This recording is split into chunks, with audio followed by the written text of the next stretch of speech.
Hello everyone, welcome back to university. My name is Kanika और हम यहाँ HP SET life sciences paper 2 का course करवा रहे हैं। हम यूनिट सेल बायोलॉजी पढ़ रहे थे और जो टॉपिक हमने लगाया था डैट वाज सेलुलर ऑर्गेनल्स। अभी तक हम एंडोप्लाज्मिक रेटिकुलम, गोल्जी और लाइसोसोम्स पढ़ चुके हैं। साथ ही साथ हम वेस्कुलर ट्रैफिकिंग, GREL सिस्टम देख चुके हैं। बेटा आज का जो हमारा टॉपिक है, आज हम कवर करेंगे माइटोकॉन्ड्रिया, क्लोरोप्लास्ट, पेरोक्सोसोम्स और लास्ट जो हमारा इसका रह जाएगा साइटोस्केलेटन, वो इससे नेक्स्ट लेक्चर में हम देखेंगे। सो बिना टाइम गवाए लेट्स स्टार्ट। माइटोकॉन्ड्रिया, ठीक है, स्टार्ट करते हैं। क्या बोलते हैं हम? ATP बनाने वाली machine, energy house of the cell. ठीक है, ये बचपन से पढ़ते आए हैं, लेकिन अब हम सेट की तैयारी कर रहे हैं तो हमने बचपन वाली चीज़ें नहीं पढ़नी है, हमने डिटेल चीज़ें पढ़नी है। Let's start. Mitochondria was discovered bye बेटा कॉलिकर, एल्बर्ट कॉलिकर इन 1857। ठीक है, ये एक डबल मेम्ब्रेनस स्ट्रक्चर है। मतलब अगर माइटोकॉन्ड्रिया का स्ट्रक्चर बोले तो इसके आप बाहर दो मेम्ब्रेन्स होती हैं, एक इनर मेम्ब्रेन, एक आउटर मेम्ब्रेन। जो पॉइंट्स आपने याद रखने हैं बेटा, जो आउटर मेम्ब्रेन है बाहर वाली साइड, उसमें 50% प्रोटीन्स और 50% लिपिड्स प्रेजेंट होते हैं। आउटर मेम्ब्रेन पे हमारे पोरिन्स प्रेजेंट होते हैं, बीटा बैरल प्रोटीन्स। ये हम पढ़ चुके हैं। ये हम जब स्ट्रक्चर्स देख रहे थे तब हमने देखा था कि बीटा स्ट्रक्चर जो होते हैं वो हमारे पोरिन्स में, आउटर मेम्ब्रेन में होते हैं, जब हम ABC ट्रांसपोर्टर्स पढ़ रहे थे। ठीक है, तो मतलब जो इसके ट्रांसपोर्टर्स हैं, मतलब जो इसके सेल मेम्ब्रेन में जो प्रोटीन्स हैं वो कैसे होते हैं, बीटा प्लीटेड होते हैं, बीटा पोरेंस होते हैं। एक चीज़ जो आपने याद रखनी है, that is the marker enzyme. Very important, marker enzymes direct question में आ जाता है। मार्कर एंजाइम्स क्या होते हैं बेटा, कि जब आप टेस्ट करते हैं कि आप कौन सी मेम्ब्रेन पढ़ रहे हैं, तो कुछ एंजाइम्स होते हैं जिनके बेसिस पे हम टेस्ट करते हैं। ठीक है, वो आपके मार्कर एंजाइम्स हैं जिनसे हमें मेम्ब्रेन का पता चलता है। तो आउटर मेम्ब्रेन ऑफ माइटोकॉन्ड्रिया का जो मार्कर एंजाइम है, दैट इज मोनोअमीन ऑक्सीडेज, माओ जिसे हम बोलते हैं। ठीक है, इंपॉर्टेंट क्या याद रखना है, मार्कर एंजाइम याद रखना है, बाकी आपके बेसिक से पॉइंट्स हैं। वही अगर हम इनर मेम्ब्रेन की बात करें, ये 80% प्रोटीन और 20% लिपिड की बनी है। और इसमें क्या है, इसमें कार्डियोलिपिन प्रेजेंट होते हैं और क्रिस्टेस प्रेजेंट होते हैं, जिनके ऊपर हमारे ऑक्सीसोम्स होते हैं। ठीक है, बचपन से अगर हम माइटोकॉन्ड्रिया का स्ट्रक्चर देखें, कुछ इस तरीके से बनाते हैं हम। ठीक है, ये इसके ऊपर कौन से हमारे प्रेजेंट होते हैं, कार्डियोलिपिन्स और क्रिस्टे प्रेजेंट होते हैं। ये जो स्ट्रक्चर बना रहे हैं ना, जो इसका सरफेस एरिया बढ़ाते हैं। ठीक है, और इन क्रिस्टेस के ऊपर हमारे ऑक्सीसोम्स प्रेजेंट होते हैं। अब ये ऑक्सीसोम्स क्या है बेटा, जिसमें हमारे ATP सिंथेस एंजाइम प्रेजेंट होता है, जहाँ पे हमारा ATP बनता है। अगर हम इनर मेम्ब्रेन के मार्कर एंजाइम की बात करें तो साइटोक्रोम C ऑक्सीडेज हमारा यहाँ का मार्कर एंजाइम है। एक बार फिर से देख लेते हैं, आउटर मेम्ब्रेन का marker enzyme is monoamine oxidase और इनर मेम्ब्रेन का साइटोक्रोम C ऑक्सीडेज। ठीक है, अब स्ट्रक्चर को थोड़ा सा समझते हैं, स्ट्रक्चर आगे देखेंगे भी। बता देते हैं कि डबल मेम्ब्रेन है, दो मेम्ब्रेन्स होती हैं, आउटर मेम्ब्रेन, इनर मेम्ब्रेन, दो चैम्बर्स होते हैं। ठीक है, ये आउटर मतलब जो एरिया है अंदर का, वो दो चैम्बर्स में होता है। एक होता है हमारा इनर चैम्बर, ठीक है, और एक होता है आउटर चैम्बर। आउटर चैम्बर बाहर वाला जो इनर और आउटर मेम्ब्रेन के बीच का एरिया है, और इनर चैम्बर जो होता है वो अंदर वाला होता है, जिसमें मैट्रिक्स होता है। ये जेल लाइक स्ट्रक्चर होता है और इसमें हमारे खूब सारे एंजाइम्स प्रेजेंट होते हैं। ठीक है, अब आगे देखते हैं। यहाँ हम स्ट्रक्चर देख लेते हैं माइटोकॉन्ड्रिया का। कुछ इस तरीके का स्ट्रक्चर है। हमारे पास आउटर मेम्ब्रेन है, ठीक है, फिर हमारे पास इनर मेम्ब्रेन है, अंदर की मैट्रिक्स प्रेजेंट होता है। मैट्रिक्स आपका इधर होता है, क्रिस्टे ये वाले स्ट्रक्चर्स होते हैं। ठीक है, जो फिंगर लाइक, अंदर को फिंगर लाइक प्रोजेक्शंस होते हैं, ये क्रिस्टे होते हैं। इन क्रिस्टेस के ऊपर हमारे ऑक्सीसोम्स प्रेजेंट होते हैं। ठीक है, इसके अलावा माइटोकॉन्ड्रिया के पास अपना खुद का DNA होता है। ठीक है, दो ऑर्गेनल्स हैं। ठीक है, हम अभी तक क्या पढ़ रहे थे कि जो हमारे DNA है वो न्यूक्लियस के अंदर है, लेकिन माइटोकॉन्ड्रिया, क्लोरोप्लास्ट, दो ऐसे ऑर्गेनल्स हैं जिनके पास खुद का DNA होता है। ठीक है, और कैसा होता है, सर्कुलर DNA होता है। ठीक है, इनका सर्कुलर प्रोकैरियोटिक DNA से मिलता जुलता DNA होता है। इनके पास अपने खुद के राइबोसोम्स होते हैं, 70S राइबोसोम्स होते हैं। ठीक है, और साथ में शेप्रोन प्रोटीन्स होते हैं। शेप्रोन प्रोटीन्स क्या होते हैं बेटा, ये वो प्रोटीन्स होते हैं जो प्रोटीन की फोल्डिंग करवाते हैं। ठीक है, हम देख रहे थे कि ट्रांसलेशन आता है। ठीक है, हमने ER में देखा था कि हमारा क्या बोलते हैं, हमारा प्रोटीन बन के आ रहा था। ठीक है, लेकिन उस प्रोटीन को परफेक्ट शेप देने के लिए, ठीक है, उसको फास्टन अप शेप देने के लिए कि प्रोटीन का स्ट्रक्चर कैसे बनेगा, ऐसे ऐसे ऐसे बनना है, इसको परफेक्ट शेप देने के लिए एक स्पेशल प्रोटीन्स होते हैं जिनको हम शेप्रोन प्रोटीन्स बोलते हैं, जो हेल्प कराते हैं उनको उनकी शेप देने में और उसको प्रोसेस को फास्टन अप करते हैं। ये हमारे शेप्रोन प्रोटीन्स होते हैं। साथ ही साथ माइटोकॉन्ड्रिया के अंदर हमारी क्रेब्स साइकिल चलती है और हमारी ईटीसी साइकिल चलती है। क्रेब्स साइकिल, ईटीसी डिटेल हम बायोकेमिस्ट्री में पढ़ेंगे, लेकिन ये वो साइकिल्स हैं जो हमारे ग्लूकोज को तोड़ के एनर्जी बनाने में, एंड में एटीपी कहाँ बन रहा है, एटीपी माइटोकॉन्ड्रिया में ही बन रहा है ना। तो उस माइटोकॉन्ड्रिया के लिए जो जो हमें रॉ मटेरियल चाहिए वो क्रेब्स साइकिल से भी आता है, वो सारा रॉ मटेरियल यहाँ होगा। तो क्रेब्स साइकिल हमारी माइटोकॉन्ड्रिया के अंदर होती है, साथ में साथ ईटीसी होती है। ईटीसी हमारी इनर सेल मेम्ब्रेन पे होती है, इनर माइटोकॉन्ड्रियल मेम्ब्रेन पे होती है। एक बार हम ऑक्सीसोम का स्ट्रक्चर देख लेते हैं। ये जो है ना यहाँ पे, इसका नीचे वाला पार्ट बेस होता है, ये मोटर की तरह घूमता है। ऊपर हमारा F1 पार्ट होता है जहाँ पे हमारा एंजाइम एटीपी सिंथेज होता है। यहीं से हमारा हाइड्रोजन आयन मूव करता है और इसके रिजल्टेंट में हमें एटीपी मिलते हैं। ठीक है, ये हम सब डिटेल में पढ़ेंगे जब हम ईटीसी साइकिल कहाँ देखेंगे, क्या बोलते हैं हम बायोकेमिस्ट्री में देखेंगे। अभी के लिए आपने ये याद रखना है कि F0 इसका बेस होता है, ऊपर वाला जो स्ट्रक्चर है उसको F1 बोलते हैं, जो हेड है नेक है, इसी को हम ऑक्सीसोम बोलते हैं। इसी के दूसरे नाम है F0 F1 पार्टिकल, फर्नांडिस मोरन पार्टिकल और एलिमेंट्री पार्टिकल। ठीक है, इनमें से कुछ भी बोल दो, तीनों का एक ही मतलब है कि ये आपका एटीपी सिंथेज एंजाइम है। अच्छा, एक चीज़ आपने याद रखना है, हमने पंप्स पढ़े थे आयन चैनल्स में। ठीक है, ये जो एटीपी सिंथेज है बेटा, ये F क्लास पंप की तरह एक्टिवेट करता है, मतलब इसमें से हाइड्रोजन आयन की मूवमेंट होती है और इसकी मूवमेंट की वजह से हमारा एटीपी जो है बनता है। अब एक इंपॉर्टेंट टर्म आती है semi autonomous in nature. Mitochondria और क्लोरोप्लास्ट आपके दो ऐसे ऑर्गेनल्स हैं जो सेमी ऑटोनॉमस कराते हैं। अभी सेमी ऑटोनॉमस क्या है? ऑटोनॉमस वो चीज़ होती है जिसके पास खुद की अथॉरिटी होती है, लेकिन ये कैसे हैं? ये सेमी ऑटोनॉमस है, मतलब इनके पास खुद की भी अथॉरिटी है लेकिन पूरी अथॉरिटी नहीं है। ठीक है, इसको समझते हैं, वेरी इंपॉर्टेंट टॉपिक। माइटोकॉन्ड्रिया के पास बेटा अपना खुद का डीएनए होता है और आपको पता है डीएनए ही आगे जाके प्रोटीन्स बनाने में हेल्प करता है, जो इनकोड करता है कुछ प्रोटीन्स और एंजाइम्स को। Enzymes are also proteinaceous in nature. ठीक है, तो वो अपने खुद के माइटोकॉन्ड्रिया के खुद के काफ़ी प्रोटीन्स को माइटोकॉन्ड्रिया का डीएनए बनाने में हेल्प कराता है।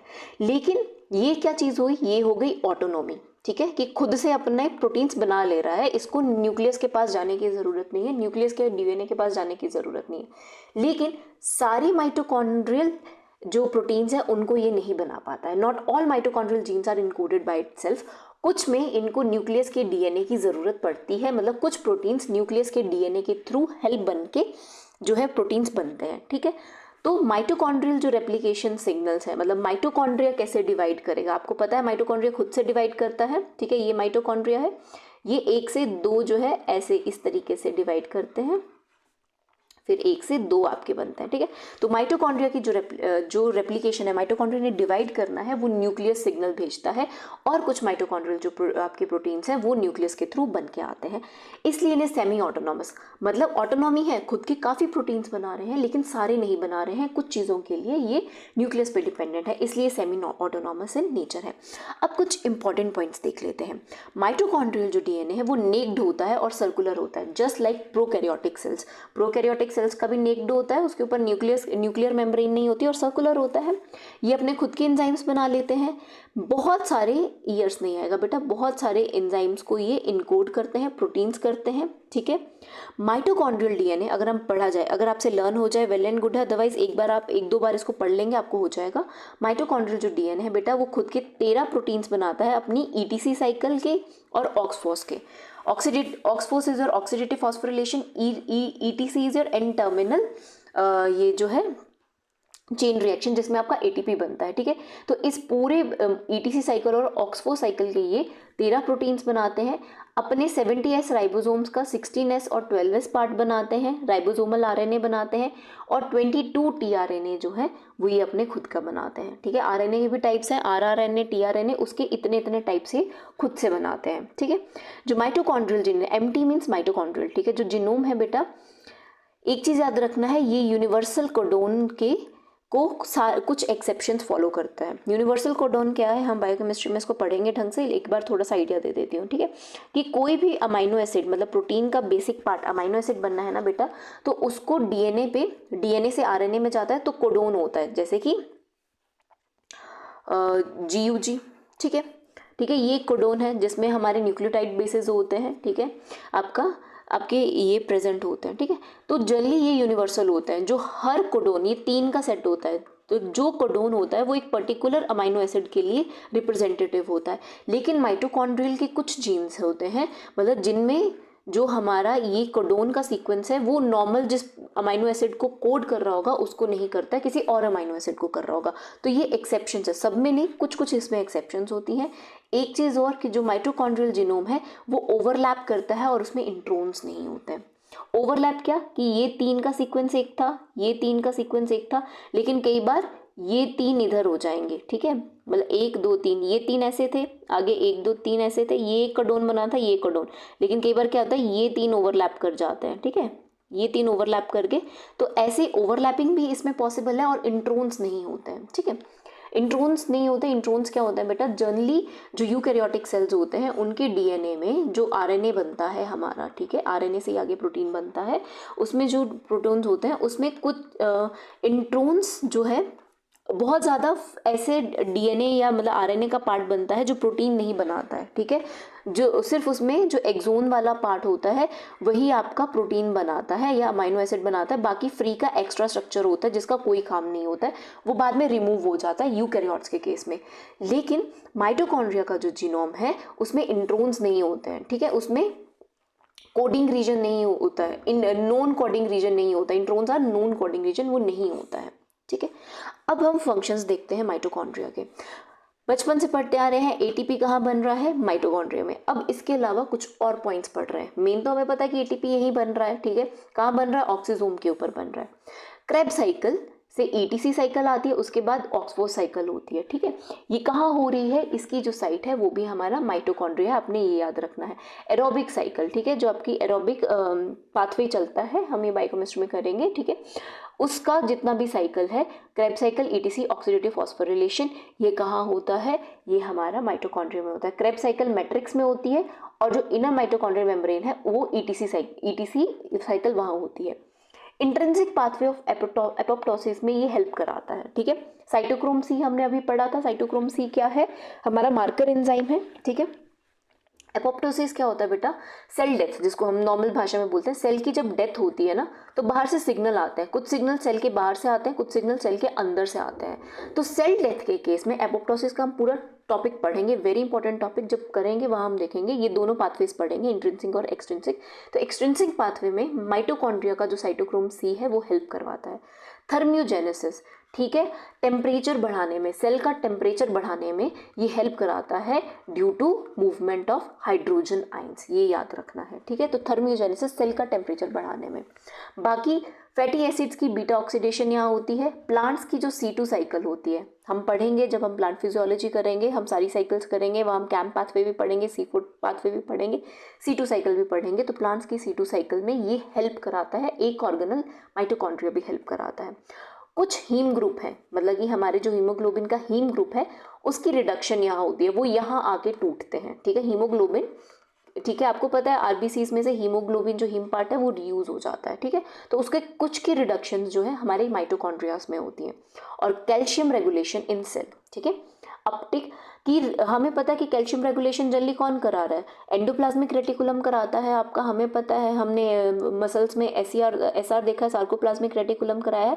साथ ही साथ उस एसआर को, मतलब उस ईआर को हेल्प कराता है माइटोकॉन्ड्रिया, उसकी रेगुलेशन को, इन एंड आउट को, ठीक है, कि कितना कैल्शियम एसआर के अंदर जाएगा, कितना कैल्शियम एसआर के बाहर जाएगा, वह माइटोकॉन्ड्रिया हेल्प कराता है। तो आई होप इसके फंक्शंस के आपको मेजर फंक्शंस आपको पता चल गए होंगे। आपने ये सारे याद रखने, ये बहुत इंपॉर्टेंट है, ये डायरेक्ट क्वेश्चंस में आ सकते हैं।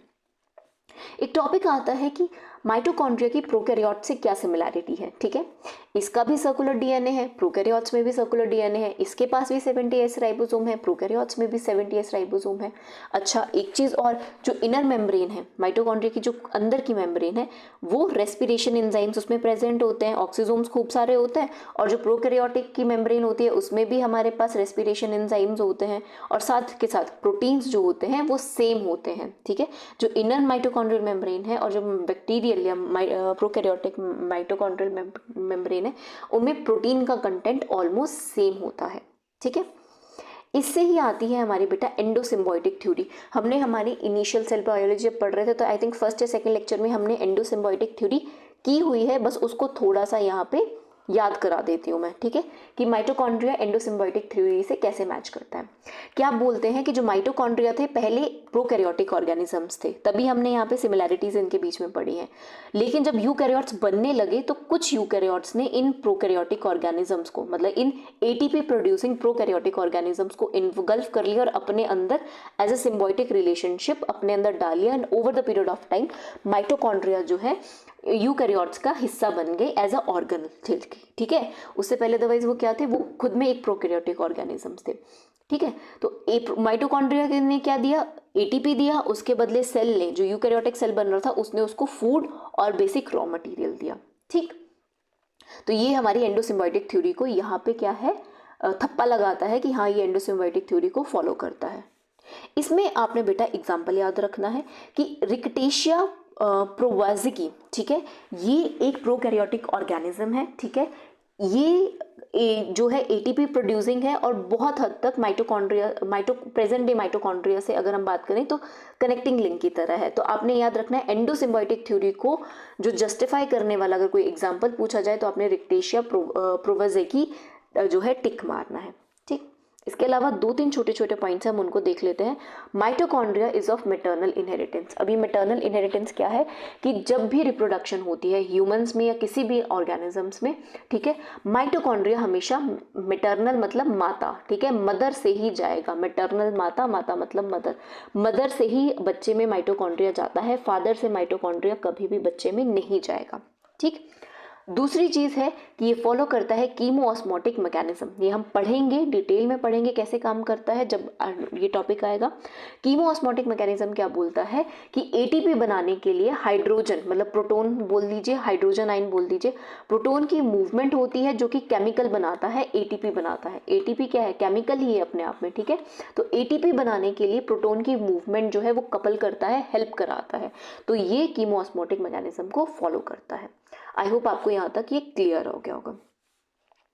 वेरी इंपॉर्टेंट टॉपिक, अब इसको समझते हैं कि माइटोकॉन्ड्रिया के सीक्वेंस, हमने ईआर में भी हमने सीक्वेंस पढ़े, हमने गोल्जी में भी सीक्वेंस पढ़े, तो अब हम माइटोकॉन्ड्रिया में हम सीक्वेंस पढ़ते हैं कि किस तरीके से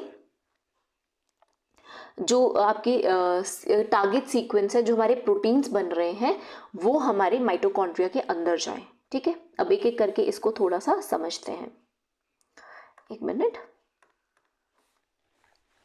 तो होता क्या है बेटा, ईआर के प्रोटीन्स हम पढ़ चुके हैं, गोल्जी के प्रोटीन्स पढ़ चुके हैं लाइसोसोम्स में।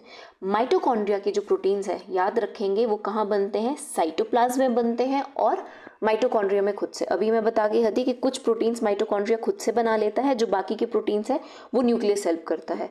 उसके जो प्रोटीन है साइटोप्लाज्म में बन रहे हैं, ईआर में नहीं बन रहे हैं, ठीक है। ईआर हम बोल रहे थे माइटोकॉन्ड्रिया बनाना, माइटोकॉन्ड्रिया के कुछ प्रोटीन्स हमारे साइटोप्लाज्म में बनते हैं, ठीक है।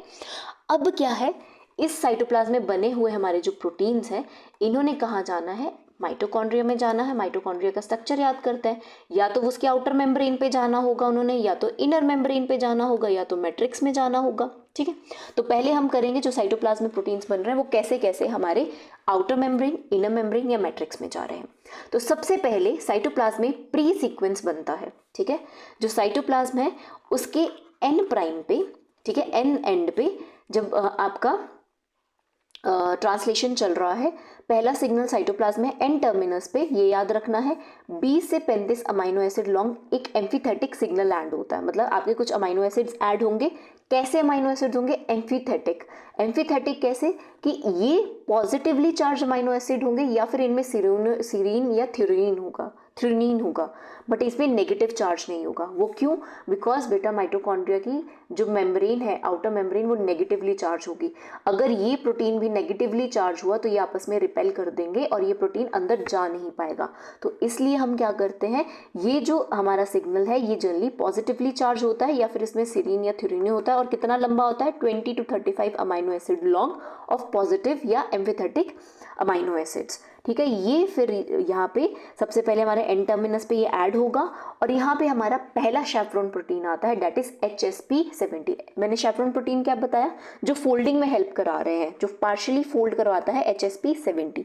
ये एक प्रोटीन है, शेफ्रॉन प्रोटीन है जो उसको हेल्प करा रहा है, ठीक है।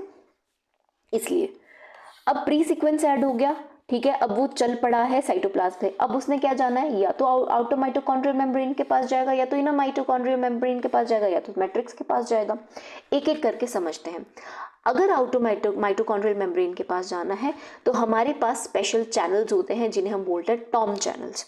ठीक है, इसकी फुल फॉर्म है translocase of outer mitochondrial membrane. जो मेरा प्रोटीन बन के आया है जिसके साथ HSP70 है, उसको टॉम हेल्प करवाता है आउटर माइटोकॉन्ड्रियल मेम्ब्रेन पे बाइंड करने के लिए। टॉम के मैं बहुत डिटेल में नहीं यहाँ करवा रही, टॉम याद रखना कौन कौन से टॉम हेल्प कराते हैं, टॉम 20, 22 एंड 40। ठीक है, तो आउटर माइटोकॉन्ड्रियल मेम्ब्रेन के लिए आउटर से याद रख लेना टॉम। ठीक है, वैसे ही इनर मेम्ब्रेन के लिए टिम चैनल्स होते हैं, that is translocase of inner mitochondrial membrane. और इसमें जो टाइप्स ऑफ टिम हेल्प करवाते हैं that is TIM 22 and TIM 23। ठीक है, क्लियर है। आउटर माइटोकॉन्ड्रियल के लिए टॉम और इनर के लिए टिम। अब ये तो हो गया कि मेम्ब्रेन में चले गए। ठीक है, आउटर माइटोकॉन्ड्रियल मेम्ब्रेन पे या इनर माइटोकॉन्ड्रियल। अब मैट्रिक्स में अगर जाना है बेटा, तो आपका जो है आपका प्रोटीन है, ठीक है, वो क्या है, वो मैट्रिक्स में एंटर करेगा थ्रू कहाँ से, through your inner mitochondrial membrane. तो वहाँ पे सबसे पहले क्या होता है, MPP एक्ट करता है। ठीक है, मैट्रिक्स में जाते ही सबसे पहले MPP एक्ट करता है, that is mitochondrial matrix associated processing protein. ठीक है, मतलब माइटोकॉन्ड्रिया के अंदर ये एक प्रोसेसिंग प्रोटीन है जो क्या करता है, जैसे ही प्रोटीन एंटर करता है उसके एंड टर्मिनल जो मेरा सिग्नल सीक्वेंस था जो हमने साइटोप्लाज्म में लगाया था, प्री सीक्वेंस जो हमने पढ़ा था 20 से 35 अमीनो एसिड लॉन्ग, उसको वो हटा देता है। ठीक है, उसको वो रिमूव कर देता है और जैसे ही उसको रिमूव करता है प्रोटीन आपका कहाँ चला जाता है, मैट्रिक्स में चला जाता है और उस पे आपका HSP60 आके बाइंड कर जाता है, शेफ्रॉन, दूसरा शेफ्रॉन प्रोटीन, और HSP60 जो है इसको कंप्लीटली फोल्ड कर देता है और इसका प्रॉपर स्ट्रक्चर बना देता है। आई होप आपको यहाँ तक ये क्लियर होगा कि माइटोकॉन्ड्रिया कैसे इंपोर्ट और प्रोसेसिंग होती है। यहाँ तो हो गया कि जो हमारा साइटोप्लाज्म में प्रोटीन्स बन के आ रहे हैं, लेकिन जो प्रोटीन्स माइटोकॉन्ड्रिया खुद से बना रहा है, ठीक है, तो वहाँ आपने बेटा इस एंजाइम का नाम याद रखना है। वहाँ पे हेल्प कराता है ऑक्सालेज 1 या ऑक्सा 1 हम इसको बोलते हैं। अगर प्रोटीन माइटोकॉन्ड्रिया खुद से बना रहा है, अपने DNA को यूज़ करके बना रहा है, तो एंजाइम जो हेल्प कराएगा, जो उसको इनर माइटोकॉन्ड्रियल मेम्ब्रेन तक लेके जाएगा, या जो खुद से एक ट्रांसलोकेज मतलब जो चैनल की तरह हेल्प करेगा, वो कौन सा एंजाइम है, दैट इज ऑक्सालेज 1 या ऑक्सा 1। ठीक है, यहाँ तो हमारा टारगेटिंग खत्म हो गया। अब इसकी डिजीजेस पढ़ लेते हैं माइटोकॉन्ड्रिया रिलेटेड। 2 डिजीजेस हैं, one is LH01, one is Parkinson's. LH01 या इसको labours hereditary optic neuropathy, optic से ही समझ गए, आई रिलेटेड है, ब्लाइंडनेस कॉज करती है। ये एक SX लिंक डिसऑर्डर है, मतलब आपका X क्रोमोसोम लिंक डिसऑर्डर्स है। इसमें क्या होता है बेटा, आपका जो ETC साइकिल, जो माइटोकॉन्ड्रिया में ETC साइकिल जब हम पढ़ेंगे, उसका जो कॉम्प्लेक्स 1 है बेटा, उसमें म्यूटेशन हो जाती है, जिसकी वजह से वहाँ हिस्टिडीन अमीनो एसिड चेंज हो जाता है इनटू योर आर्जिनिन। ठीक है, हिस्टिडीन को रिप्लेस कर देता है आर्जिनिन, और इस छोटी सी म्यूटेशन की वजह से आपकी जो ऑप्टिक नर्व्स है, आंखों की जो नर्व्स है, वो डीजनरेट हो जाती है, जिसकी वजह से बाद में आपको ब्लाइंडनेस हो सकती है। Now let us come to the second बीमारी, दैट इज पार्किंसंस। ठीक है, स्पेशली ड्रग एडिक्ट्स में होती है या फिर जैसे एज बढ़ती जाती है उन लोगों में ये होती है। इसमें भी हमारा कॉम्प्लेक्स 1 जो है माइटोकॉन्ड्रिया का, जो ETC साइकिल का है, वो डैमेज होता है। अगर आप ड्रग एडिक्ट्स में देखेंगे वो क्या है, इसमें आपके न्यूरॉन्स या जो नर्व सेल्स हैं बेटा, वो डीजनरेट कर जाते हैं। और आपको पता है neurons are non dividing cells, ये रेप्लिकेट नहीं करते हैं, ये डिवाइड नहीं करते हैं, ये उन फ्यू सेल्स में एक बार पैदा होते जो बन गए वो लाइफ लॉन्ग बने रहते हैं, ये डिवाइड नहीं करते हैं। तो ये इनकी डेथ हो जाती है, ये न्यूरॉन सेल्स खत्म होने लग पड़ते हैं, जिसकी वजह से जो है आपका जो बॉडी है वो प्रॉपर काम करना बंद कर देती है, आपका दिमाग काम करना बंद कर देता है धीरे धीरे। तो ठीक है, किसकी वजह से, बिकॉज आपका कॉम्प्लेक्स 1 जो है वो जो है अफेक्ट होता है। तो यहाँ पे हमारा माइटोकॉन्ड्रिया खत्म हो गया। आई होप आपको माइटोकॉन्ड्रिया समझ आ गया होगा। Now let us come to the chloroplast. कुछ पॉइंट्स यहाँ पे देखते हैं। Chloroplast was discovered by Hugo von Mohl in 1837। Photosynthesis यहाँ होती है, प्लांट्स में होते हैं बेटा, प्रोटोप्लास्ट से ये ओरिजिनेट होते हैं। There are many types of plastid, ठीक है, उसमें से एक प्रोटोप्लास्ट है, वहाँ से आपके क्लोरोप्लास्ट हैं। ये कौन से होते हैं, जिनके अंदर क्लोरोफिल होता है। ये भी सेमी ऑटोनॉमस इन स्ट्रक्चर होते हैं। सेमी ऑटोनॉमस कैसे, जैसे माइटोकॉन्ड्रिया की तरह, मतलब इनके पास भी खुद का DNA होता है, ये भी खुद के प्रोटीन्स कुछ कुछ बना लेते हैं। डबल मेम्ब्रेनस स्ट्रक्चर है, जस्ट लाइक योर माइटोकॉन्ड्रिया। अब इसको थोड़ा सा स्ट्रक्चर को समझते हैं। ठीक है, स्ट्रक्चर हमें पता है, डबल मेम्ब्रेन है, आउटर मेम्ब्रेन है, ठीक है, ओसीएम, ठीक है, आउटर मेम्ब्रेन, इसके ऊपर भी पोरेंस प्रेजेंट है, आईसीएम मतलब इनर क्लोरोप्लास्ट मेम्ब्रेन, इसमें ट्रांसपोर्टर्स होते हैं, ठीक है, जैसे ये बनाए हुए हैं जिसमें से चीज़ें आदान प्रदान होती हैं। इनके पास खुद का एमआरएनए होता है, टीआरएनए होता है, मतलब अपने खुद के प्रोटीन्स बना रहे हैं तो ये आरएनएस प्रेजेंट होंगे। अंदर वाली खाली जगह को ल्यूमेन बोलते हैं, अपने खुद के राइबोसोम्स होते हैं, 70s राइबोसोम्स होते हैं, इनके अंदर लिपिड्स भी स्टोर होते हैं जिनको हम प्लास्टोग्लोबुलाई बोल देते हैं, ठीक है, और साथ ही साथ इनमें ऐसे हमारे थाइलाकॉइड्स होते हैं, ठीक है, थाइलाकॉइड मेम्ब्रेन्स होती हैं, ये भी दो टाइप की होती हैं, एक होती है जो स्ट्रोमल जो ऐसे ऐसे जा रही है स्ट्रोमल लेमेले, और जो ये पूरा स्टैक होके बन रहा है जो ये स्ट्रक्चर है इनको हम ग्रैनुल लेमेले या ग्राना बोलते हैं, ठीक है। इसके ऊपर आपकी फोटोसिंथेसिस होती है, आपका एटीपी बनता है और आपका बाद में ग्लूकोज वगैरह बनता है, ठीक है। अगर हम एक ग्राना को उठा के देखें, एक थाइलाकॉइड को उठा के देखा बेटा, तो इसका जो रीजन, जिस रीजन पे एक ग्राना दूसरे ग्राना से मैच कर जुड़ रहा है, मतलब यहाँ से ये दोनों जहाँ पे टच हो रहे हैं, ऐसे रीजन को एप्रेस्ड मतलब दबा हुआ रीजन बोलते हैं। जिस रीजन पे इनकी मेम्ब्रेन्स, एक ग्राना की मेम्ब्रेन दूसरे से जुड़ नहीं रही हैं, उसको हम नॉन एप्रेस्ड रीजन बोलते हैं, ठीक है। ये एप्रेस्ड और नॉन एप्रेस्ड रीजन क्यों ज़रूरी है, ये हम फोटोसिंथेसिस प्लांट फिजियोलॉजी में पढ़ेंगे फोटोसिस्टम्स पढ़ने के लिए, ठीक है। आगे और समझते हैं। जो थाइलाकॉइड मेम्ब्रेन है बेटा, इसके ऊपर क्वांटोसोम्स होते हैं या फिर जिन्हें हम फोटोसिस्टम्स बोलते हैं। यही फोटोसिस्टम क्या करते हैं, सनलाइट को क्या है एनर्जी में सनलाइट को यूज़ करते हुए हमारा जो है CO2 को कार्बन और ऑक्सीजन और ग्लूकोज में बदलता है, जो हम पढ़ते, जो बचपन से हम फोटोसिंथेसिस की पढ़ते हैं। ये फोटोसिस्टम दो तरीके के होते हैं, एप्रेस्ड रीजन में अलग होते हैं, नॉन एप्रेस्ड रीजन में अलग होते हैं। One is your photosystem 1, one is your photosystem 2। Photosystem 1 को P700 भी बोल देते हैं, ये 700 पैर में आएगा, ठीक है, ये थोड़ा सिस्टम उठाने में गलती कर देता है, और फोटोसिस्टम 2 को P680 बोलते हैं। जो PS1 है बेटा, वहाँ आपका ATP रिलीज होता है, और जो PS2 है बेटा, वहाँ आपका ATP के साथ NADH2 रिलीज होता है, ठीक है। ये भी कीमियो ऑस्मोटिक मैकेनिज्म, मतलब क्या प्रोटोन ग्रेडियंट पे चलता है कि हाइड्रोजन की मूवमेंट होगी, प्रोटोन की मूवमेंट होगी फॉर ATP सिंथेसिस, ठीक है। ये भी सेल्फ इंडिपेंडेंट ऑर्गेनल है, लेकिन न्यूक्लियस पे डिपेंड करता है कुछ चीज़ों के लिए, दैट्स वाई ये सेमी ऑटोनॉमस इन नेचर है। अगर मैं इसको भी एंडोसिम्बायोटिक थ्योरी, क्योंकि जब हमने एंडोसिम्बायोटिक थ्योरी पढ़ी थी हमने क्लोरोप्लास्ट और माइटोकॉन्ड्रिया दोनों देखे थे, ठीक है। यूकैरियोट्स में आके घुसे थे, ठीक है, उसमें परमानेंट सेटल डाउन हो गए थे जब यूकैरियोट्स बनने लगे थे। अगर एंडोसिम्बायोटिक थ्योरी के रिगार्डिंग अगर मैं आज का एग्जाम्पल देखूँ, कौन सा एग्जाम्पल है जो इसको जस्टिफाई कर रहा है, तो present day cyanobacterias are the examples जो कि एंडोसिम्बायोटिक थ्योरी को वैलिडेट करते हैं, ठीक है। एक चीज़ आपने याद रखना है, जो थाइलाकॉइड मेम्ब्रेन है बेटा, उसमें एक ग्लाइकोलिपिड बहुत ज़्यादा फेमस है, जो बहुत ज़्यादा प्रेजेंट होता है, डेट इज डैग, मोनोग्लैक्टोसिल डैग। डैग की फुल फॉर्म है डाई असाइल ग्लिसरॉल। डैग आपका थाइलाकॉइड मेम्ब्रेन में भर भर के प्रेजेंट होता है, ठीक। अब हम यहाँ देख लेते हैं, ये रटने की चीज़ नहीं है, ठीक है, बस हम एक दो बार आप पढ़ेंगे तो आपको समझ आ जाएगा, अदरवाइज आपको लर्न करने की ज़रूरत नहीं है। क्लोरोप्लास्ट जीनोम क्या क्या चीज़ें बना लेता है, मतलब क्लोरोप्लास्ट का जो DNA है वो कौन कौन से प्रोटीन्स बना लेता है, ठीक है। ये अपने राइबोसोम के 4 राइबोसोमल RNA बना लेता है, 30 tRNAs बना लेता है, राइबोसोमल प्रोटीन बना लेता है, अपना RNA पॉलीमरेज 1 बना लेता है, अपने फोटोसिस्टम 1 फोटोसिस्टम 2 के सारे कंपोनेंट्स ये खुद से बना लेता है, ATP सिंथेज एंजाइम ये खुद से बनाता है, और रुबिस्को एंजाइम प्लांट फिजियोलॉजी में भर भर के पढ़ने को आएगा, ठीक है। ये सारी चीज़ें जो है क्लोरोप्लास्ट खुद से बनाता है, न्यूक्लियस की हेल्प, मतलब सेल के न्यूक्लियस की हेल्प नहीं लेता, अपने खुद के DNA से बनाता है। अब आते हैं प्रोटीन टारगेटिंग ऑफ क्लोरोप्लास्ट। जैसे माइटोकॉन्ड्रिया की हमने टारगेटिंग पढ़ी, वैसे ही अब हम प्रोटीन टारगेटिंग क्लोरोप्लास्ट की बनते हैं, ठीक है। इसका भी सिग्नल जो है ये भी साइटोप्लाज्म में ही बनता है, ठीक है, ये प्रोटीन्स भी साइटोप्लाज्म में बनते हैं, ठीक है। इसके एंड टर्मिनल में 30 से 100 amino acid signal sequence add होता है, ठीक है। कितने 30 से 100 अमाइनो एसिड्स होते हैं, और ये कैसे होते हैं, these are not positively charge.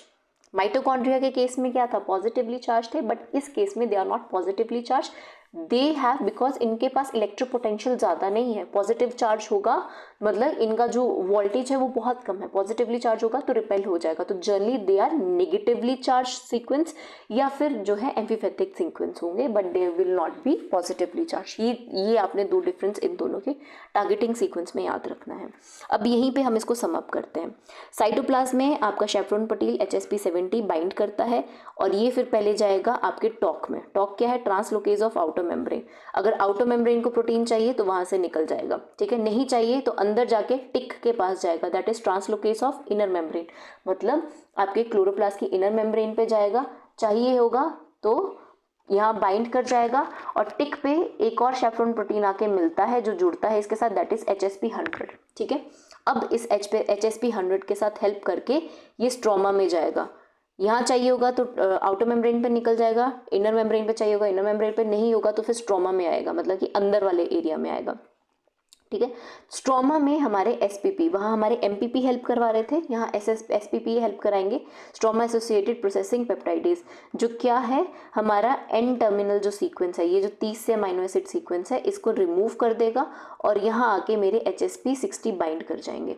HSP60 जो मेरा फाइनल शेफ्रॉन प्रोटीन है वो बाइंड करेगा, प्रोटीन की फोल्डिंग होगी, प्रॉपर स्ट्रक्चर बनेगा और वो अपने अपने टारगेट साइट को चला जाएगा, ठीक है। क्वाइट सिमिलर, मतलब ये जो टारगेटिंग है ये माइटोकॉन्ड्रिया से बहुत सिमिलर है, प्रोसेस सिमिलर है, कैसे कैसे जाएगा, कौन कौन से शेफ्रॉन प्रोटीन्स हैं वो सेम है, बस नाम अलग है। इसमें टिम टॉम था, इसमें टिक टॉक है, ठीक है। और आपने शेफ्रॉन प्रोटीन्स का नाम याद रखना है, ठीक है। अब हम बात करें कि अगर प्रोटीन ने थाइलाकॉइड ल्यूमन में जाना है, ठीक है। ये तो हो गया कि क्लोरोप्लास्ट है, ठीक है, क्लोरोप्लास्ट के उसमें ल्यूमन में चला गया, लेकिन इसमें मेरे थाइलाकॉइड भी है बेटा। अगर मैं थाइलाकॉइड के स्ट्रक्चर को देखूं तो थाइलाकॉइड के ल्यूमन में अपना भी ये जो है अंदर का जो स्पेस है थाइलाकॉइड का, इसको थाइलाकॉइड ल्यूमन बोलते हैं। अगर इसमें प्रोटीन की ज़रूरत है तो कैसे जाएगा, ये वाला पॉइंट आपका ये वाली स्लाइड आपकी इंपॉर्टेंट है। तो 3 तरीके से थाइलाकॉइड के ल्यूमन में, मतलब ये जो थाइलाकॉइड है इसके ल्यूमन में हमने प्रोटीन भिजवाना है, ठीक है। 3 पाथवेज हैं, तीनों में से कोई भी फॉलो कर सकता है। एक है सेक पाथवे, एक है टैट, एक है SRP पाथवे। सेक क्या करता है, एक सेक सीक्वेंस ऐड होता है आपके प्रोटीन पे जिसको सेक A रिकॉग्नाइज करता है और वो ATP मतलब ATP की मदद से उसको यहाँ पे लेके जाता है हमारे थाइलाकॉइड के ल्यूमन में। सेक पाथवे में आपका सेक A प्रोटीन हेल्प करवाता है। दूसरा पाथवे है आपका टैट पाथवे। टैट का मतलब है ट्विन आर्जिनिन, मतलब 2 आर्जिनिन, मतलब आपका जो सीक्वेंस है जो प्रोटीन का है उसमें 2 आर्जिनिन का सीक्वेंस प्रेजेंट होंगे, साथ में प्रोटोन ग्रेडियंट यूज होगा और उसके बेसिस पे ये आपके ल्यूमन में जाएगा। आई होप आपको टैट भी क्लियर है। वो टैट मीन्स ट्विन आर्जिनिन और साथ में साथ आपके हाइड्रोजन आयंस हेल्प करेंगे। लास्ट इज योर SRP आपको पता है सिग्नल रिकॉग्निशन पार्टिकल, ठीक है। आपका प्रोटीन के साथ एक SRP signal recognition particle bind करेगा और वो उसको डायरेक्टली ल्यूमन के अंदर लेके जाएगा, उसको ट्रांसलोकेट कर देगा। तो इस तरीके से जो है मेरे क्लोरोप्लास्ट में हमारे जो है ये हमारे प्रोटीन्स चले जाएंगे। यहाँ पे हमारा क्लोरोप्लास्ट मेजर खत्म हो गया। Now let us come to the peroxisome, very important organs. यहाँ से क्वेश्चंस काफ़ी बनते हैं 1 मार्क्स के, सिर्फ 1 लाइनर्स हैं, हमने मेजॉरिटी वही चीज़ें देखनी है, फंक्शंस इसके बहुत इंपॉर्टेंट है। तो स्टार्ट करते हैं। पेरोक्सिज्म वाज डिस्कवर्ड बाय ड्यूवे एंड बाउद्विन इन 1966। ये साइट है जहाँ पे आपका हाइड्रोजन पेरोक्साइड जो है बनता है, H2O2 बनता भी है, डिग्रेड भी होता है, इसीलिए हाइड्रोजन पेरोक्साइड से ही वर्ड बना है पेरोक्सिसोम्स, ठीक है। ये माइक्रो बॉडीज हैं, बहुत सेलुलर ऑर्गेनल्स हैं लेकिन बहुत छोटे साइज की होती हैं, सिंगल मेम्ब्रेन स्ट्रक्चर होती हैं, ठीक है। यहाँ पे खूब सारी ऑक्सीडेशन, मतलब जितना भी ऑक्सीडेशन रिएक्शंस होंगी, ठीक है, जहाँ पे ऑक्सीडेज एंजाइम काम करेगा, ठीक है, वो मतलब एडिशन ऑफ ऑक्सीजन वो हमारी पेरोक्सिसोम्स में होंगी। इसमें ऑक्सीडेज एंजाइम्स भर भर के होते हैं। अगर पेरोक्सिसोम्स की मार्कर एंजाइम्स की बात की जाए बेटा, दैट इज कैटालेज, ठीक है। माइटोकॉन्ड्रिया के हमने पढ़ लिए मार्कर एंजाइम, पेरोक्सिसोम का मार्कर एंजाइम इज कैटालेज, ठीक है। पेरोक्साइड्स या सुपर ऑक्साइड, इनको हम रिएक्टिंग ऑक्सीजन स्पीसीज बोलते हैं बेटा। ये क्या करते हैं, जिन्हें हम क्या बोलते हैं, फ्री रेडिकल्स बोलते हैं या ऑक्सीडेंट्स बोलते हैं। ये क्या करते हैं बेटा, पेरोक्साइड सुपर ऑक्साइड्स या जो फ्री रेडिकल्स होते हैं, इनकी एक टेंडेंसी होती है, ये अकेले ऑक्सीजन की स्पीसीज होती है, इनके ऊपर सिंगल इलेक्ट्रॉन होता है, इनके पास एक ना टेंडेंसी होती है ये कहीं भी जाके घुस सकते हैं, ठीक है। तो किसी भी सेल मेम्ब्रेन में जाके घुस जाएंगे, या कोई प्रोसेस चल रही है, कोई ग्लाइकोलिसिस चल रही है, क्रेब्स साइकिल चल रही है, ये इतने छोटे हैं, कहीं से भी पास ऑन करके किसी भी प्रोसेस में घुस के उस प्रोसेस का काम रोक सकते हैं, ठीक है, रोक सकते हैं, उसको खराब कर सकते हैं। तो इन ऑक्सीडेंट्स को, मतलब इन सुपर ऑक्साइड्स को, परऑक्साइड्स और रेडिकल्स को बेटा हमें न्यूट्रलाइज करना पड़ता है, इन्हें हमें स्टेबल फॉर्म देनी पड़ती है, क्योंकि ये एक्टिव फॉर्म में होते हैं, ये अनस्टेबल होते हैं, कहीं भी घुस जाते हैं, ठीक है। तो ये जो स्टेबिलिटी है ना बेटा, ये हमारे पेरोक्सिसोम्स करवाते हैं, ठीक है। ये जो है इनकी ऑक्सीडेशन करते हैं, ठीक है, और जिसकी वजह से हमारे जो रिएक्टिंग ऑक्सीजन स्पीसीज हैं उनको हम स्टेबलाइज करते हैं, ठीक है। तो आपको ये समझ आ गया होगा। These are also the site of synthesis of plasmogens, ठीक है। हमारे माइलिन शीथ में प्लाज्मोजेंस होते हैं, ठीक है, ये फैटी एसिड चेन्स होती हैं प्लाज्मोजेंस, वो माइलिन शीथ में प्लाज्मोजेंस भी हमारे पेरोक्सिसोम्स में ही बनते हैं। वन लाइनर्स हैं, एक सबके सब इंपॉर्टेंट है, कोई भी इसमें लाइन नहीं आपने छोड़नी है, कहीं से भी आपका डायरेक्ट क्वेश्चन बनने के चांसेस हैं, ठीक है। अब ऑक्सीडेशन रिएक्शंस कौन कौन सी कराते हैं, ठीक है। Very long chain fatty acids बेटा इसकी ऑक्सीडेशन कराते हैं, इसको तोड़ाने में हेल्प कराते हैं। यूरिक एसिड्स, जो यूरिक एसिड हमारी बॉडी में है उसकी ऑक्सीडेशन कराते हैं with the help of enzyme uric acid oxidase. Purine की ऑक्सीडेशन, हमारे प्यूरिन कौन से, ग्वानिन एंड एडेनिन, इन दोनों की ऑक्सीडेशन, ठीक है, वो कौन कराता है, वो भी हमारा पेरोक्सिसोम्स में होता है। इसको हम आर्किटेक्ट्स डॉक्टर बोलते हैं, बायोसिंथेसिस एंड स्पेशल एंजाइम्स, ठीक है। अब हम इसको समझते हैं कि किस किस एंजाइम्स की बायोसिंथेसिस और कौन से स्पेशल एंजाइम्स जो है पेरोक्सिसोम्स में बनते हैं, ठीक है। कुछ लिपिड्स और लाइजीन अमाइनो एसिड, हमारे पास 20 अमाइनो एसिड्स हैं, उसमें से कुछ हमारी एसेंशियल है, कुछ नॉन एसेंशियल है। एसेंशियल, नॉन एसेंशियल वो है जो हमारी बॉडी में खुद से बन जाते हैं। तो लाइजीन जो है, लाइजीन जो अमाइनो एसिड है बेटा, वो हमारे पेरोक्सिसोम्स में बनता है, ठीक है।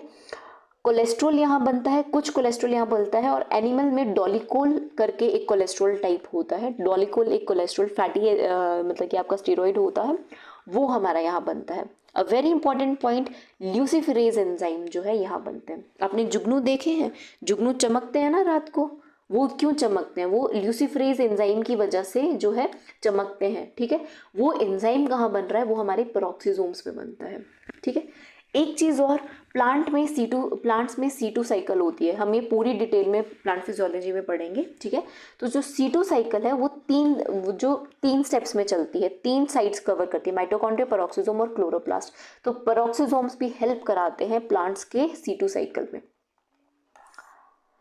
अच्छा, एक हमारा आता है बेटा ग्लाइऑक्सिसोम। ग्लाइऑक्सिसोम पेरोक्सिसोम्स के भाई हैं, उसी की एक टाइप है जिसमें एक साइकिल चलती है, ग्लाइऑक्सिलेट साइकिल। इस साइकिल को समझते हैं। ये साइकिल में क्या होता है बेटा, फैट्स जो है वो कन्वर्ट होते हैं इनटू ग्लूकोज, ठीक है। जनरली ग्लूकोज फैट्स में बनता है।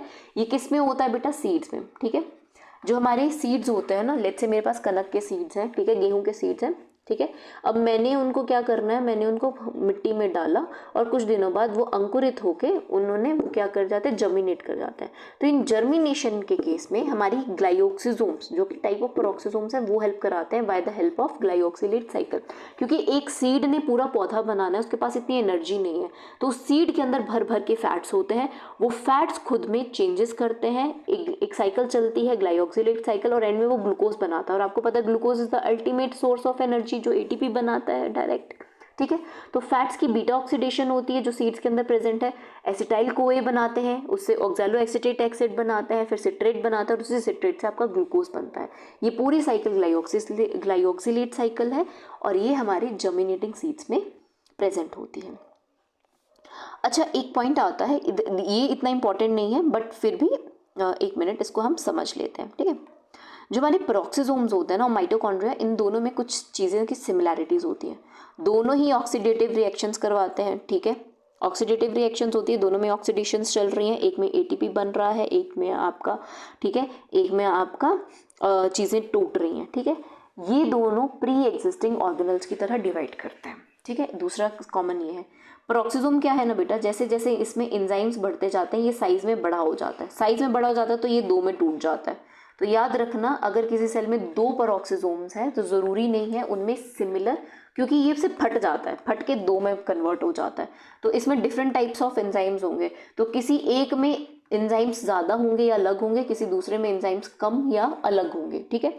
तो ये चीज़ आपने याद रखनी है कि पेरोक्सिसोम्स में जो आपके एंजाइम्स हैं वो अलग अलग होते हैं इन सेम सेल, ठीक है। वही अगर माइटोकॉन्ड्रिया की बात करें, माइटोकॉन्ड्रिया जब मेच्योर हो जाता है, जैसे मैटरनल माइटोकॉन्ड्रिया से बच्चे के अंदर जाना है, एक जाइगोट के अंदर जाना है, तो वो भी ऐसे ऐसे ही डिवाइड करता है, ठीक है, और उससे 2 बनाता है। तो दोनों ही प्री एग्जिस्टिंग ऑर्गेनल से डिवाइड करते हैं और दोनों में एलेनिन और glyoxylate amino transferase enzymes present होते हैं। तो यहाँ पे ये चीज़ होगी कि पेरोक्सिसोम्स ऑफ माइटोकॉन्ड्रिया में क्या सिमिलैरिटी है। चलिए अब हम इसकी भी सॉर्टिंग कर देख लेते हैं कि प्रोटीन्स कैसे कैसे पेरोक्सिसोम्स में जा रहे हैं, ठीक है। जो पेरोक्सिसोम्स के प्रोटीन्स है बेटा, हम उनको पेरोक्सिन्स बोलते हैं। अब ये जो पेरोक्सिन्स है कैसे इसके अंदर जाएंगे उसको देखते हैं। वही चीज़ साइटोप्लाज्म में क्या हो रहा है, हमारा प्रोटीन पेरोक्सिन बन रहा है, उस पर हमारा शेफ्रॉन प्रोटीन HSP70 ऐड होता है, फिर उसके साथ HSP60 ऐड होता है और वो कम्प्लीटली फोल्ड कर जाता है। एक डिफरेंस जो पेरोक्सिसोम और माइटोकॉन्ड्रिया क्लोरोप्लास्ट के टारगेटिंग में है, डिफरेंस है, वो है HP60 का काम करना। हम पढ़ रहे थे HSP60 जो शेफ्रॉन प्रोटीन्स है वो जनरली स्ट्रोमा के अंदर था या मैट्रिक्स के अंदर था, मतलब एंड में काम कर रहा था, ठीक है। लेकिन पेरोक्सिसोम्स के केस में HSP60 शेफ्रॉन जो है साइटोप्लाज्म के अंदर ही काम करता है और कंप्लीट सेल प्रोटीन का स्ट्रक्चर बनाता है। इनिशियली क्या हो रहा था, आपका प्रोटीन की फोल्डिंग पूरी नहीं हो रही थी, पार्शियल फोल्डिंग हो रही थी, कंप्लीट फोल्डिंग आपके टारगेट मतलब या तो माइटोकॉन्ड्रिया के अंदर या तो क्लोरोप्लास्ट के अंदर जाके बन रहा था। लेकिन पेरोक्सिसोम क्या है, वो कंप्लीट फोल्डिंग मतलब प्रोटीन आपका कंप्लीट बनता है, ठीक है, HSP70 और HSP60 की मदद से, और फिर वो डायरेक्ट कंप्लीट बना बनाया प्रोटीन जो है वो टारगेट आपका पेरोक्सिसोम के पास जाता है। वो क्यों, क्योंकि बेटा पेरोक्सिसोम के पास अपने आप के शेफ्रॉन प्रोटीन्स नहीं होते हैं, इनके पास अपना खुद का कोई शेफ्रॉन प्रोटीन नहीं है, इसलिए। अब टारगेटिंग पे आते हैं बेटा, 2 तरीके के सिग्नल है, PTA signal 1, PTA signal 2। PTS क्या, peroxisome target signal 1 and peroxisome target signal 2। अब इनको समझते हैं, ये इंपॉर्टेंट है। PTA सिग्नल क्या है, ये है SKL सीक्वेंस, मतलब इसके ऊपर कौन से अमीनो एसिड्स होंगे, serine, lysine, leucine. S for serine, K for lysine, L for leucine, C terminus पे प्रेजेंट होंगे, ठीक है। या तो ये वाला सीक्वेंस होगा या फिर ये कि कोई भी 9 अमीनो एसिड सीक्वेंस होगा N टर्मिनल पे। N टर्मिनल पे या तो कोई भी 9 अमीनो एसिड्स होंगे या तो PTA सिग्नल 1 होगा, इनमें से कोई भी एक सिग्नल होगा। इनके रिसेप्टर आपके पेरोक्सिसोम पे प्रेजेंट होंगे, वो वहाँ पे बाइंड करेंगे और आपका प्रोटीन जो है जो प्रोटीन है जिसे हम पेरोक्सिन बोल रहे हैं वो डायरेक्ट आपके पेरोक्सिसोम में चला जाएगा।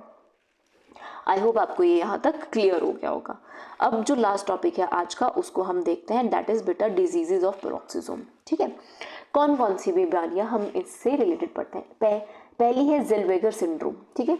इसमें क्या है बेटा, जो हमारा PTS इनकोडिंग जीन है, ठीक है, जो PTS इनकोडिंग जीन है, जो PTS सिग्नल 1 है बेटा, वो क्या हो जाता है, वो म्यूटेट हो जाता है, जिसकी वजह से जो पेरोक्सिसोम है बेटा वो गोस्ट पेरोक्सिसोम, उसके अंदर खुद का कोई प्रोटीन नहीं जाता। प्रोटीन क्या है, वो एंजाइम्स है। पेरोक्सिसोम के अंदर रज रज के ऑक्सीडेजेस, टाइप्स ऑफ ऑक्सीडेजेस एंजाइम्स है, उसके अंदर हमारे एंजाइम्स नहीं जाते, जिसकी वजह से, ठीक है, करीब करीब 12 एंजाइम्स म्यूटेटेड हो जाते हैं सिर्फ एक इस PTS सिग्नल के जीन की म्यूटेशन की वजह से, जिसकी वजह से जो आपका ऑर्गेनिज्म है, जो ह्यूमन है, वो 10 से 12 साल की उम्र में ख़त्म हो जाता है। ये एक लीथल बीमारी है, 10 से 12 साल से ज़्यादा उम्र नहीं होती है, क्योंकि आपके इतने इंपॉर्टेंट एंजाइम्स जो हैं वो म्यूटेटेड हो जाते हैं, वो पेरोक्सिसोम के अंदर जा ही नहीं पाते हैं, बन ही नहीं पाते हैं, ठीक है। दूसरी जो बीमारी है that is ZOLT। ZOLT is your X linked adrenoleukodystrophy. X link मतलब एक्स क्रोमोसोम रिलेटेड है। इसमें क्या है बेटा, हमने अभी पढ़ा था ना, ये very long chain fatty acids का ऑक्सीडेशन करते हैं और पेरोक्सिसोम के ऊपर हमारे ABC ट्रांसपोर्टर्स प्रेजेंट होते हैं। इसमें जो पेरोक्सिसोम का ABC ट्रांसपोर्टर है बेटा, उसमें म्यूटेशन हो जाती है, जिसकी वजह से ये क्या करा रहे थे, माइलिन शीथ बन रही थी ना, ठीक है, जो हमारे प्लाज्मोजेंस बन रहे थे, जो आपके very long chain fatty acids हैं बेटा, वो ब्रेन में एक्यूमुलेट हो जाते हैं और आपकी माइलिन शीथ को खराब करते हैं, ठीक है। तो यहाँ पे हमारा पेरोक्सिसोम्स का टॉपिक जो है खत्म हुआ। आई होप आपको आज का लेक्चर समझ आ गया होगा। कोई डाउट होगा तो आप कमेंट कर सकते हैं, वो मैं नेक्स्ट लेक्चर के पहले जो है क्लियर कर दूंगी। So that's all for the day. Thank you and keep watching. Subscribe कर लीजिए और be with us. Thank you.